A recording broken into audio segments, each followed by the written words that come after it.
Hello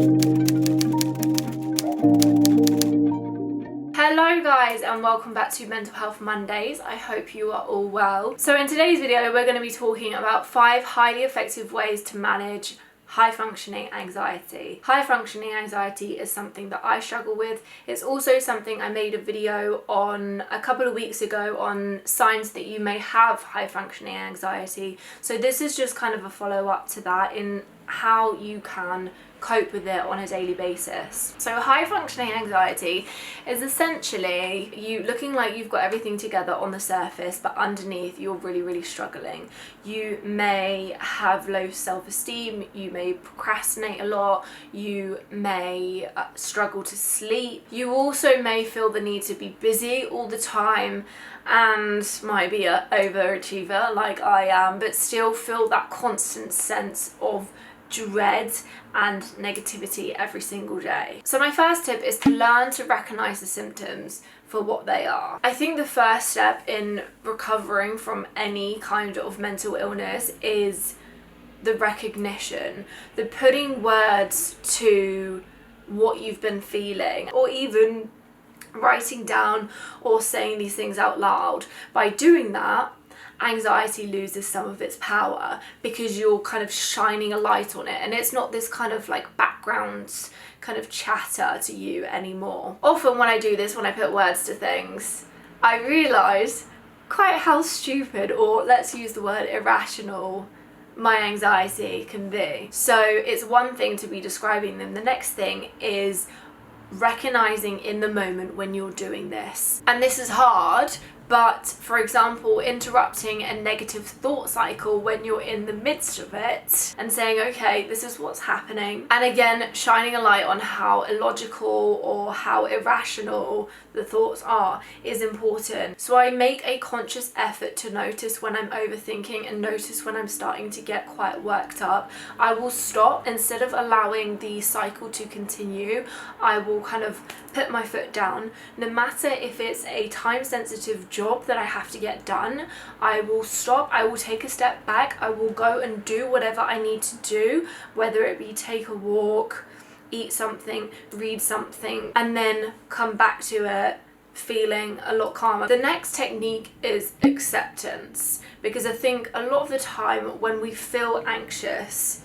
we refuse to feel it and instead just choose to fill our lives with tasks that may help us forget how we're feeling. People with high functioning anxiety often constantly have to be doing something so they don't have to think about what's going on in their brain. However, if we're doing this all the time, it's gonna come to a head and it's also going to be draining. I think acceptance and just sitting with the thoughts, with the feelings, saying them out loud, writing them down is so important. So one of my favorite techniques is kind of being the observer of your thoughts, kind of detaching yourself as thoughts. You can use this as a visual exercise, see your thoughts in bubbles or see your thoughts as drifting on leaves down a stream. So just noticing them but not attaching to them. I think a lot of the time we also like to label thoughts good or bad, when in fact they are all just thoughts. When we stay still, instead of constantly trying to scramble around, keep ourselves busy, distract ourselves, it only makes our anxiety worse. So in being still, we actually begin to assert more control over our anxiety. Number 3 is to remember that your thoughts are just thoughts and they are not facts. And in actual fact, you don't actually have to listen to them. A lot of the time, especially for me, I'll have these thoughts and I'll think, oh my god, and then I'm like, hang on, I don't actually have to listen to this thought. I actually have the power to not listen to this negative thought in my mind, and in fact I have the power to set myself on a more positive course. I mean, this took me a while to grasp because I think it's so hard to get out of this ingrained negative thought loop in your head. If this is something you've struggled with a long time, it is literally ingrained in you, and breaking that cycle can be very difficult. But actually, instead of, for example, listening to your anxiety saying today's going to be a shit day before you've even got out of bed, change the narrative. And even if you don't believe it, say out loud, say in your head, today is going to be a good day, and keep saying it to yourself every morning until you slightly start to believe it. And I think on this note, it's definitely beneficial to have like mantras that you say to yourself throughout the day, to kind of just like soothe you. So I've written a few down here. Who I am right now is good enough for me. I'm doing my best. I'm not perfect, and I love myself for who I am. I deserve to take good care of myself. So all of these, I think, help in shifting your brain from a place of overwhelm and negativity to kind of hope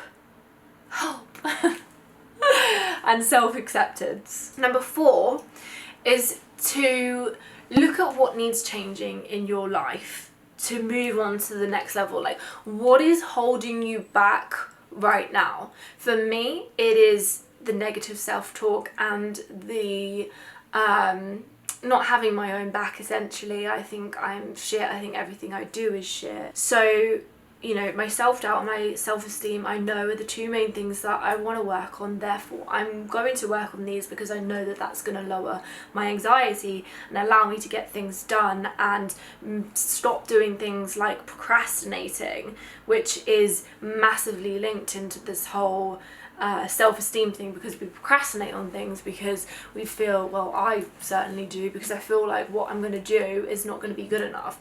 So for me, I'm making promises to myself. I'm making set times to do things, to just do that task instead of spreading myself thin across loads of other tasks and panicking, blah blah blah blah. And number 5 is to ask for help when you need it. This can be from a family member, friend, any kind of trusted person in your life, or a professional. I think it's so important that we build relationships with people who we can talk about our emotions with and how we feel. Finding people who, they don't even have to understand it, just be there for us, is one of the key things in recovery. And I think with that high functioning anxiety, it's worth noting people might find it a little bit hard to grasp at first, because they're like, well, on the outside you look like you've got it all together, you're doing this and this and this, but this is your chance to explain, you know, how you are really feeling, and just have someone that you can have an open and honest conversation with. If you don't have anyone in your immediate life, this can even be having someone